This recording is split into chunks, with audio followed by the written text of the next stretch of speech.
Welcome to the Tech Egg. Don't get scrambled. Enjoy the video. In this video, I will explain how to use Notion for freelancing, step by step.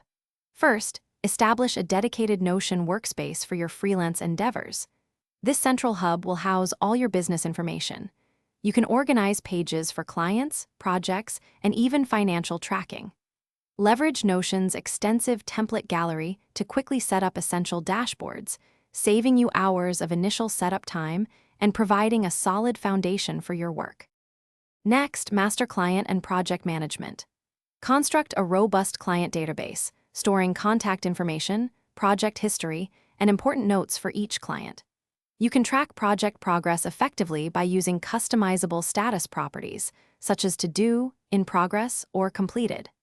Linking client pages directly to their respective project pages ensures you can navigate between them with ease, keeping everything connected and accessible.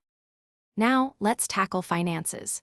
Set up a dedicated database to meticulously log all your income and expenses, providing a clear financial picture. While Notion isn't a full accounting software, you can generate simple invoices directly within it or link to your preferred invoicing tools.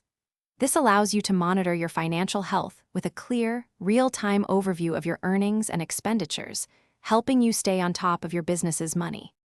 Finally, optimize your content and task organization. Plan and schedule your content calendar, whether for social media posts, blog articles, or newsletters, ensuring consistent output. Break down large projects into smaller, more manageable tasks, making daunting goals achievable.